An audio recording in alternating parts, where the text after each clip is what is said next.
Olá, boa noite. Uberlândia se prepara para receber mais uma edição do Festival de Dança do Triângulo. Índice de infestação do mosquito da dengue ainda é alto no município.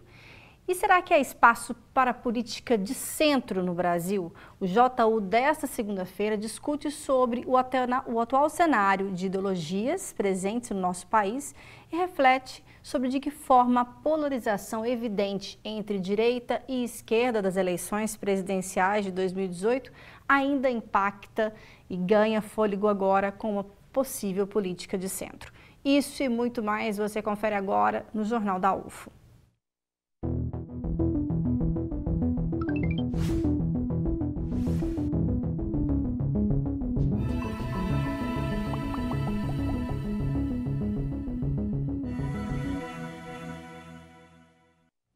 Durante toda esta semana, o Teatro Municipal vai ser palco de vários espetáculos, oficinas de dança, com companhias de renome nacional, mostras profissionais competitivas, mostras amadoras e mostras infantis. É o 27º Festival de Dança do Triângulo.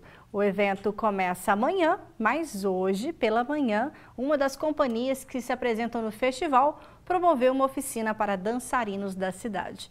Veja que bacana. Do lado de fora do Teatro Municipal, os últimos preparativos para o maior festival de dança do interior do país.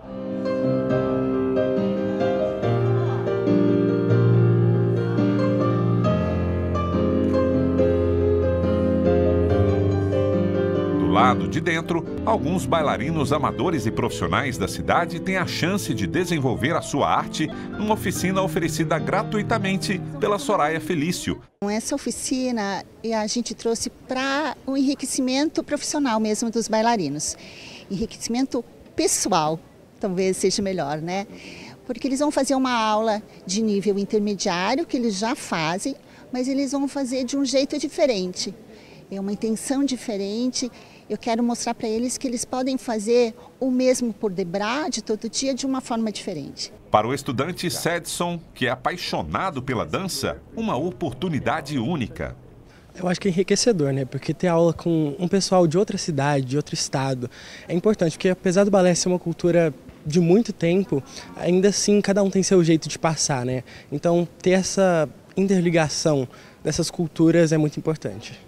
Laís estuda fisioterapia e há mais de 15 anos é dançarina de balé. Ela e os quase 20 participantes da oficina aproveitaram cada momento.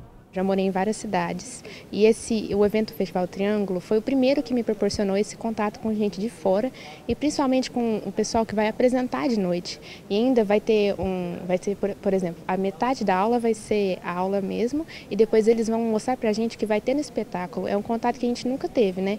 Uma prévia do espetáculo que a gente vai ver à noite de gente de fora. A oficina é uma atividade extra do 27º Festival de Dança do Triângulo, que começa nesta terça-feira às 19 horas no Teatro Municipal. Aqui nesse espaço, centenas de bailarinos de todo o país se apresentam para amantes da arte de Uberlândia e de toda a região. A abertura do evento contará com a apresentação da Companhia Curitibana num momento muito importante. Afinal, ela celebra agora, em 2019, os seus 50 anos de existência.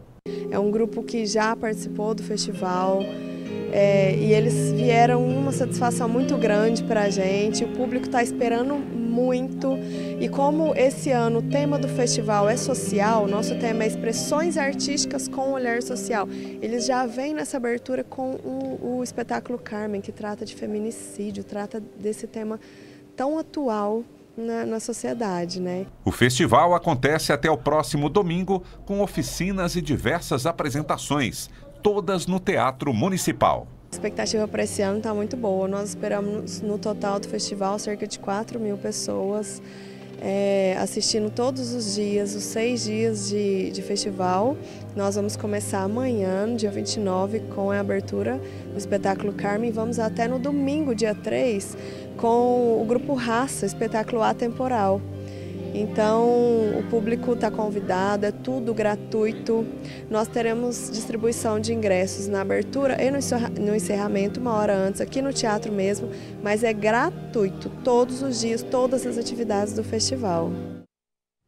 Mais informações sobre a extensa programação desse Festival de Dança do Triângulo está no portal da Prefeitura, que é uberlandia.mg.gov.br. E hoje foi divulgado pela Prefeitura o 4º levantamento rápido de índices de Aedes-aegypti de 2019.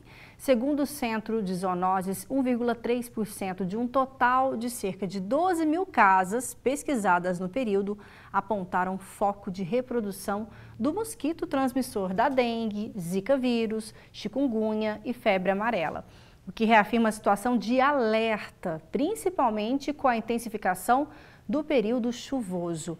84% da infestação encontrada nos imóveis foi em residências. Agora, falando sobre política e economia, o Brasil perdeu 15 posições no ranking de ambiente de negócios, divulgado pelo Banco Mundial. Durante o Fórum Econômico de Davos, no início do ano passado, o presidente Jair Bolsonaro anunciou que a meta é deixar o país entre os 50 primeiros colocados até o fim do seu governo. Veja na reportagem. Fechar negócios no Brasil é mais difícil do que na China. É o que conclui o ranking do Banco Mundial, que mede como leis e regulamentações influem nas atividades das empresas, avaliando itens como execução de contratos e obtenção de crédito. Entre 190 economias mundiais, o Brasil caiu da 109ª para a 124ª posição. A lista é liderada pela Nova Zelândia, Singapura e Hong Kong. Estamos atrás da China, Chile e México, e à frente da Argentina e Venezuela. O Brasil avançou em abertura de empresas e também no registro de propriedades. Por outro lado, o peso dos impostos e as dificuldades para se obter alvarás de construção ainda complicam o ambiente de negócios. O secretário especial de Produtividade, Emprego e Competitividade culpou governos anteriores pela piora no ranking e disse que os resultados não refletem as medidas da gestão atual. Esse ranking ele foi feito com base em formulários preenchidos em fevereiro e início de março. E, portanto, não capturam praticamente nada do que nós já implementamos nos últimos meses, né? E cuja percepção e cuja melhora demora vários meses para começar a surtir efeitos. Para o consultor da FEComércio de São Paulo, outros países avançaram mais ao fazer a lição de casa. Na realidade, o que aconteceu foi que o Brasil não piorou tanto. O que aconteceu foi que outras economias melhoraram mais do que o Brasil. Esse é um ponto. Mas o segundo ponto e negativo é o seguinte: o Brasil não fez muitas reformas. Apenas 2 dos 10 indicadores tiveram reformas positivas. Abertura de empresas, muito pouquinho, e registro de imóveis, isso sim, foi bem acentuado. E a política é destaque no JU de hoje. Será que diante de um cenário de polarização que vivemos no nosso país, principalmente nas últimas eleições, há espaço atualmente para a política de centro? Como definir a tal política do centrão? Entenda mais sobre esse assunto na reportagem. Quando falamos sobre posição de esquerda, centro-esquerda, centro-direita ou centro-direita, poderíamos estar nos referindo a posições de jogadores em um campo de futebol. Mas o assunto aqui é outro e que deveria estar no gosto dos brasileiros, assim como o jogo de bola. Estamos falando sobre política. Mas você sabe o significado das posições ideológicas? Eu, como a maioria dos brasileiros, eu deixei de acreditar no sistema político do Brasil, entendeu? Eu acho que é um sistema mais voltado para si mesmo do que para o povo. Eu não me identifico com a direita, pela ideologia, né? Assim, as ideias eu compactuo mais com a esquerda. Muitas pessoas ficam confusas sobre o significado de cada um desses termos. O especialista em filosofia política esclarece. A esquerda, historicamente, ela se ocupa e se preocupa extremamente com a questão da igualdade, mais do que com a liberdade econômica. A esquerda, tradicionalmente, se preocupa extremamente com a liberdade política, enquanto que a direita se preocupa extremamente com as questões do livre mercado, seja lá como isso de alguma maneira implique no grande controle que as grandes corporações possam ter sobre a liberdade política e mesmo sobre a democracia. A questão do centro nós devemos entender como uma tentativa de mediação entre esses dois polos, né?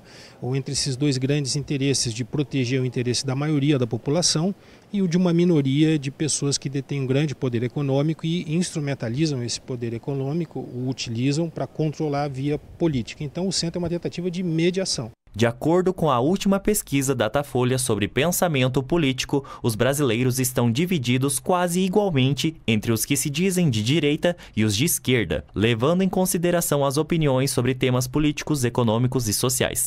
40% da população adulta do país é considerada de direita, sendo 10% de extrema-direita e 30% centro-direita. Na esquerda estão 41%, sendo 10% os que são de extrema-esquerda e o restante, 31%, de centro-esquerda. Já os que são definidos como centro abrangem 20% dos brasileiros. O professor explica sobre essa polarização de lados. Eu avalio que é uma confusão em face de que muitas pessoas, a grande maioria da população brasileira, precisa do Estado, precisa dos serviços básicos que o Estado presta, mas não termina de compreender muito bem o que significa, por exemplo, o neoliberalismo, né? As pessoas podem tranquilamente responder que apoiam o neoliberalismo e no momento seguinte responder que apoiam o Estado oferecer educação, oferecer saúde, oferecer uma série de serviços que o neoliberalismo absolutamente não contempla na sua teoria e na sua prática, sobretudo. Exemplos notáveis nós encontramos na América do Sul, desde o golpe de Estado no Chile em 1973, que derrocou Allende e entronizou no poder durante muito tempo a ditadura de Pinochet. As definições podem confundir nossa cabeça, mas é importante compreender que, de acordo com o que se acredita, é definida a ideologia, que pode se encaixar em um discurso político ideológico e que também pode ser representado por um partido político. Mas será que, diante da polarização partidária, o centro pode ser considerado uma alternativa? É fato que há um movimento dentro do nosso país que procura, digamos assim, apresentar a radicalização como um mal. Mas o fato é que existem pessoas, existem poderes extremamente fortes que realizaram esse movimento de polarização a partir dessa sua posição privilegiada de detenção do capital. Então, no momento em que essas pessoas utilizam esse poderio que tem econômico e o transformam em capacidade de reorganização da vida política, inclusive reformando a Constituição para além do que o pacto previa e permitia, inclusive, nós temos um grupo de pessoas espremidas, se pode dizer assim, oprimidas na sua mais completa e concreta tradução, e não há como fugir da polarização. E aqui no estúdio hoje, para falar sobre esse assunto, recebo o Benito Salomão, que é economista e cientista político. Boa noite. Boa noite, Patrícia. Boa noite, Magalhães. Sempre um prazer retornar aqui a essa bancada. Igualmente, muito bom recebê-lo, assim como o professor José Magalhães, aqui com a gente mais uma vez, sempre uma honra. Ele é professor da Faculdade de Educação, também cientista político. Boa noite, professor. Boa noite, Patrícia. Boa noite, Benito. Bom, antes de começarmos a falar sobre a política de centro, né, e essa polarização, qual mostramos aqui na reportagem, Benito, é complexo falar sobre político na sociedade contemporânea, ainda mais aqui no Brasil. É possível definir as ideologias políticas dessa forma, bem separadinho, direita, esquerda, centro-direita, esquerda?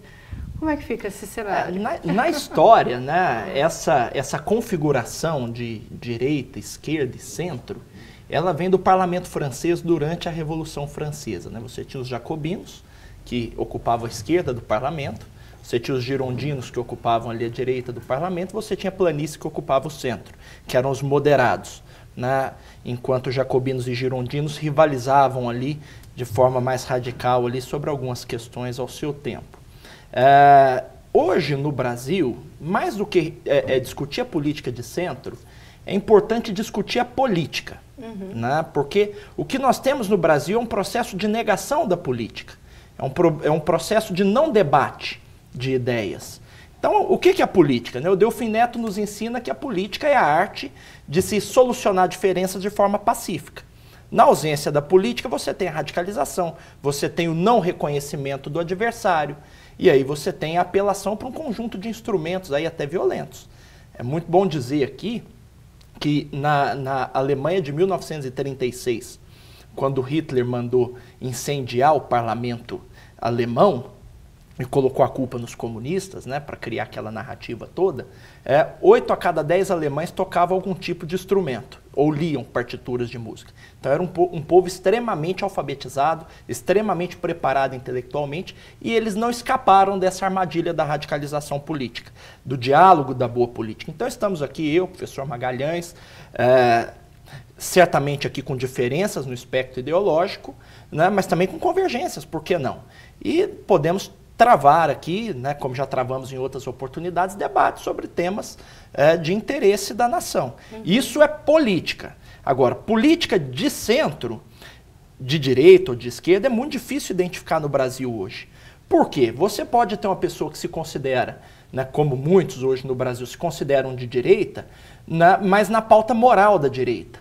Né? Então você tem um cara que às vezes é de direita em aspectos morais, mas que é de esquerda em aspectos econômicos, né? É o chamado lá liberal na economia, conservador nos costumes, que é uma esquizofrenia enorme, né, do ponto de vista conceitual, né? Alguns partidos políticos galvanizaram esse tipo de discurso na nossa sociedade. E você tem, por outro lado, gente que é progressista do ponto de vista dos costumes, mas é liberal do ponto de vista da economia. Então a sociedade do século XXI é uma sociedade complexa. Você sai rotulando as pessoas como direita ou esquerda, alto lá. Direita, esquerda, em qual aspecto?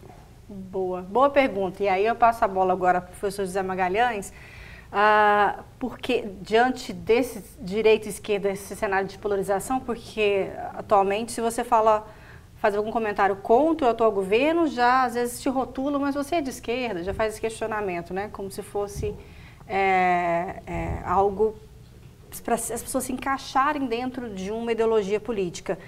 E aí vem uma nova pergunta: o centro também seria hoje uma interrogação? As pessoas que se consideram como pessoas de política de centro também são vistas como pessoas em cima do muro, de certa maneira?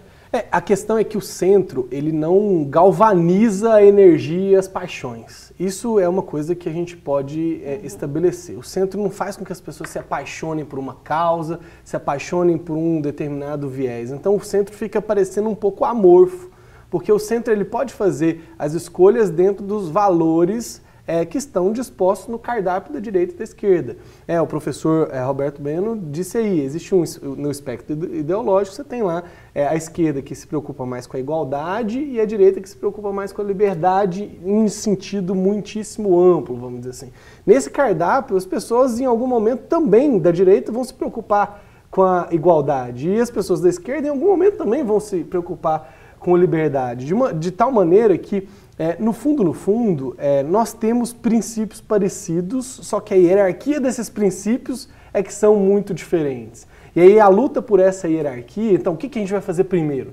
Vai ser estabelecer igualdade ou vai ser para estabelecer liberdade? Ou mais, estabelecendo liberdade, na verdade seria um argumento mais à direita, estabelecendo liberdade a gente vai ter mais possibilidades de ter igualdade. E a direita fala, não, mas se a gente não estabelecer igualdade, a liberdade também não é possível. Então nós temos aí princípios que são princípios parecidos, mas na hora de hierarquizá-los é que as coisas são diferentes. A questão da política de centro, então, e aí a existência de um centro que a gente poderia chamar de um centro democrático, é aquilo que equilibraria o que essas hierarquias opostas tentam implementar. É isso que a gente chama de ideologia. Ideologia é uma hierarquia que tenta se fazer ação no mundo. E a ideologia não é nada além do que disso, né? E aí o centro tenta equilibrar essas hierarquias. Tem hora que a gente vai ter que fazer políticas de igualdade. Tem hora que a gente vai ter que fazer políticas de liberdade. Não tem jeito. Por isso que há razões para ser de direita e há razões para ser de esquerda. Não é possível a gente retirar as razões. O problema da polarização é que a gente perde o respeito. Ou seja, a direita não entende a necessidade da existência de uma esquerda e a esquerda não entende a necessidade da existência de uma direita. Porque, no fim das contas, cada uma delas quer ter o monopólio da virtude. A direita quer ter o monopólio da virtude, a esquerda também, se esquecendo que elas se complementam, inclusive historicamente, nesse sentido. Então, o problema aí está um problema de respeito que é possível e a inexistência de um centro democrático que possa equilibrar esses valores. O problema do centro democrático no Brasil é que ele não trabalha com valores. O problema do centro democrático do Brasil, geralmente, né, é que ele trabalha de uma maneira muito pragmática. De uma maneira pragmática no sentido que as pessoas não veem os valores espelhados no centro democrático. Apesar do centro democrático ser essencial para a política brasileira. Então, é importante não cair nessas armadilhas, né, desses rótulos e esses pré-conceitos ideológicos, né? E a polarização na política e nos costumes dominou o comportamento de muitos brasileiros nos últimos anos, principalmente no período eleitoral. Mas na eleição passada, o comportamento extremo pode estar, será que com os dias contados? Veja na reportagem. Eles são amigos. Em comum, além da juventude, a vontade de mudar os conceitos sociais. Afinal, se a sexualidade pode ser fluida, não binária, a posição partidária também poderia? Eu acho que eu sou bem liberal na economia e também nos costumes. Acho que a questão de conservadorismo não é muito presente na minha opinião política em geral. Dos direitos humanos e também da liberdade de todo mundo, das mulheres. E que todo mundo possa ser livre e fazer o que quiser. Eu não me defino muito nem de esquerda nem de direita. Alguns aspectos sociais, eu diria que eu sou um pouco mais liberal. As redes sociais se tornaram polarizadas, mas fora delas, a situação se repete, apesar de ser mais fácil encontrar quem consiga formar opinião, misturando conceitos de direita e esquerda. Quanto mais você convive com um lado e com o outro, você vai conhecendo um pouco mais, você conhece os prós e os contras dele. Não existe exatamente um partido político que vai abranger 100% do que eu acredito. No Rock in Rio, o vocalista da banda Capital Inicial, Dinho Ouro Preto, disse que o Brasil é um país de moderados.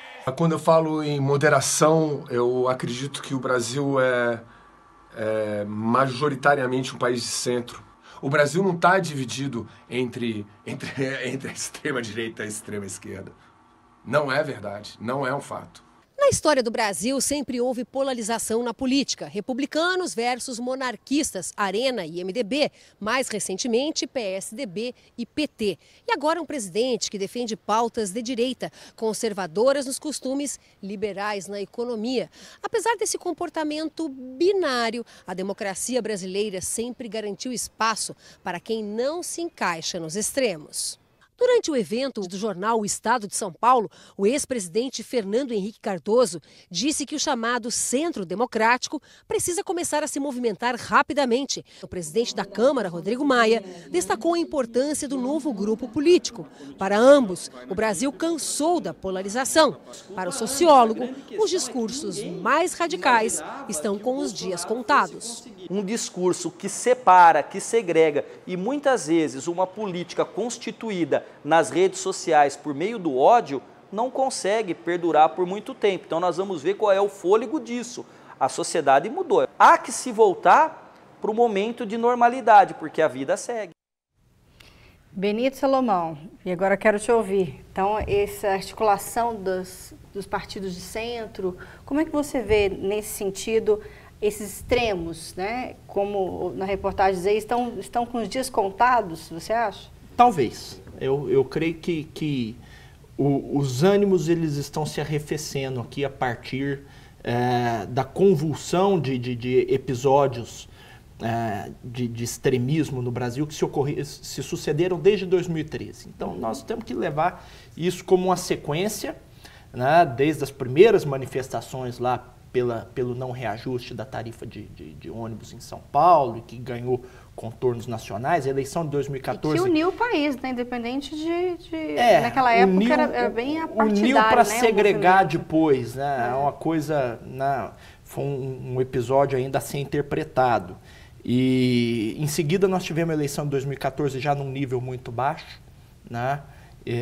Enfim, nós vamos ter que inclusive repensar a forma de se fazer eleição no Brasil, né? A quantidade de golpes abaixo da cintura. Isso já vem acontecendo já de 2 ou 3 eleições aqui. Os candidatos perderam um pouco a noção do fair play nas eleições e isso acaba contagiando o eleitor. É por isso que o eleitor age da forma como está agindo, né? Com esse nível de radicalismo, etc. Tivemos aí, enfim, o efeito Lava Jato, que de certa forma jogou a população contra a elite política, então, seja ela de esquerda, de direita, acho que todos os partidos sofreram com... E o surgimento aí de um novo populismo, né? Nós vínhamos de um governo ali de populismo de esquerda, que era muito populista nas pautas econômicas, e hoje vemos surgir aí um novo populismo, que é o populismo de direita, que é um populismo na pauta moral. Então hoje, talvez no debate político atual, a esquerda galvanizou para si o discurso da defesa dos pobres, o que é uma enorme besteira, né? Porque grande parte das políticas de distribuição de renda, elas foram pensadas no bojo do neoliberalismo, que foi dito aí, né? Políticas como Bolsa Família, né? Isso foi política gestada no Banco Mundial, né? As políticas de educação, né? Nós tivemos agora os vencedores do Prêmio Nobel de Economia aqui, que são pensadores nessa área. Então, e a direita galvanizou para si o discurso do combate à corrupção, que é outra besteira. Né? Dizer que essa gente que está aí vai acabar com a corrupção no Brasil é, no mínimo, uma besteira, uma infantilidade muito grande. Então, o debate político se empobreceu a esse nível, né? Então, a direita acusa a esquerda de corrupção, a esquerda acusa a direita de não cuidar dos pobres, e o país só perde com isso, né? Então, a partir disso, o centro assume um papel essencial, porque o centro, como bem disse o Magalhães, ele existe para corrigir os exageros. Né? E no Brasil, felizmente, nós temos um Congresso de centro, né? O Congresso, de certa forma, modera, né? Moderou no passado, como modera agora, os exageros do Poder Executivo. Então, o centro ele tem um papel essencial. Costumo brincar que hoje em dia no Brasil eu sou um cara de extremo centro. Né? É um termo que nós criamos aqui, porque é um ato de coragem hoje você ser de centro, não se alinhar nem a um lado nem ao outro. Né? Às vezes a gente pode até concordar em alguns aspectos de questão de ordem mais formal, né? Como, por exemplo, a reforma da Previdência, que eu fui a favor. Mas não concordo com a forma, com o método de agir politicamente, não concordo com os valores que são explicitados no discurso oficial, e isso precisa ficar claro. Né? Isso precisa ficar claro. Agora, isso tudo num país onde a população tem uma formação conceitual ainda muito incipiente, causa confusões mesmo, né? A gente é rotulado o tempo todo. Antigamente eu era neoliberal, hoje em dia eu sou comunista, né? Então é difícil escapar de rótulos. É difícil escapar de rótulos. E de que forma que o centro, então, esse movimento do centrão, ele vai conseguir se estabelecer na política nacional como, sim, né, uma via sem estar longe desses extremos?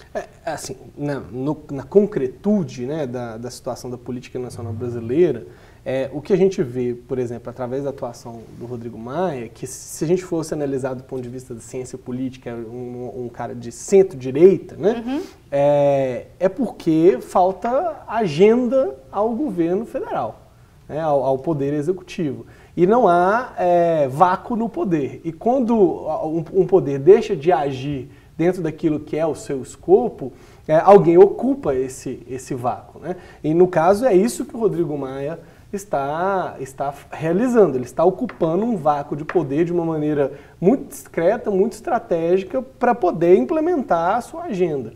Até agora, o que nós vimos no Brasil foi que a agenda da reforma da Previdência só andou porque também era uma agenda do Rodrigo Maia. Porque se não fosse uma agenda do Rodrigo Maia, a reforma da Previdência não andaria. Então, como o governo não tem um projeto bem claro, não tem um projeto de país, tem projetos contingentes, principalmente na pauta moral, dentro de uma espetacularização dos acontecimentos, o centro ocupa esse espaço através de uma agenda. O problema disso tudo é que o Brasil vive uma distorção. No Brasil, o poder executivo é aquele poder que coloca a agenda pública. A gente não olha para o legislativo e para a agenda do legislativo. Então a gente olha para o executivo, as coisas estão acontecendo no legislativo e tudo, bem ou mal, cai na conta do executivo. Então a gente não tem clareza do que o legislativo e do que a agenda desse centro, apesar de que hoje o Congresso está mais para também centro-direita, vamos dizer assim, desse centro está realizando. A gente bota tudo na conta do Poder Executivo, o que é um problema. É por isso que, da minha parte, a gente precisa rediscutir essa relação de poder executivo e poder legislativo, inclusive em termos de parlamentarismo ou presidencialismo, para a gente poder deixar as coisas de uma maneira mais transparente. É isso que eu acho que é necessário, porque aí as diferenças e as convergências ficam também mais transparentes, né? Se você observar, Patrícia, já concluindo, se você observar as sessões do parlamento inglês, as sessões do parlamento espanhol, por exemplo, em que o chefe do executivo tem que prestar contas diretamente, pessoalmente,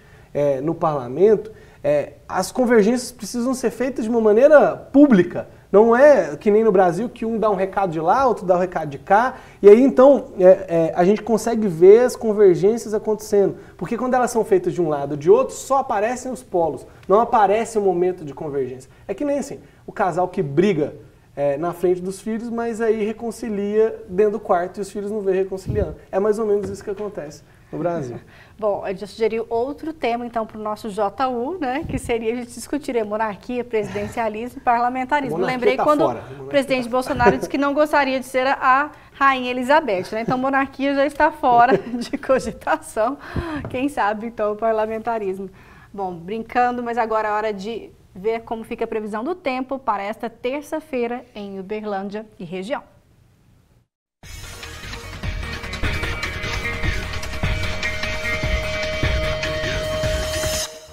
Previsão de pancadas de chuva durante todo o dia em Uberlândia. A temperatura mínima fica 20 graus e a máxima 31. Em Monte Carmelo, tempo nublado e possibilidade de chuva à tarde. A mínima fica 20 graus e a máxima 30. Também chove em Ituiutaba nesta terça-feira.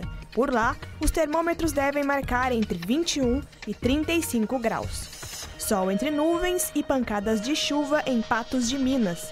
A mínima prevista é 18 graus e a máxima 32. Em Iturama, a terça-feira amanhece com céu fechado e chove durante a tarde. Temperaturas variam entre 21 e 36 graus. Agora fique por dentro dos eventos realizados pela Universidade Federal de Uberlândia que acontecem nesta semana.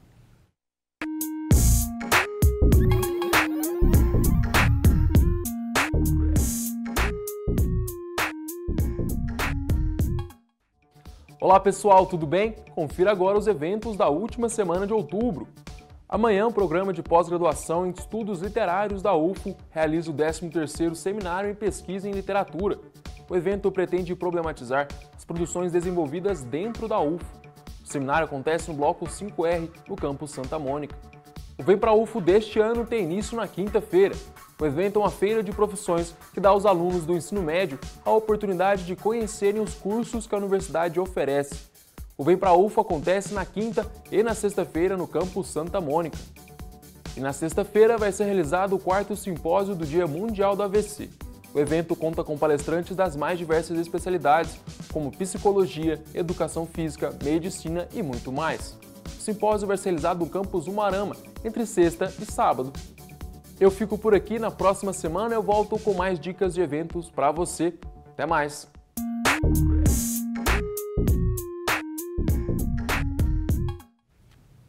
E o JU está chegando ao fim. Gostaria muito de agradecer a presença aqui hoje do Benito Salomão, economista. Muito obrigada, viu, Benito? Obrigado, Patrícia. Obrigado, Magalhães. E dizer aqui ao nosso telespectador que muito mais importante do que se posicionar à direita ou à esquerda no espectro político é se apegar a valores. Eu acho que a democracia é um valor que transcende todos os lados do debate político, o direito a liberdades, o respeito às diferenças, a eficiência econômica, eu acho que precisa ser levada em consideração, o equilíbrio de contas públicas, desenvolvimento humano, isso todos são valores que você pode adotar estando você à direita ou à esquerda do debate político.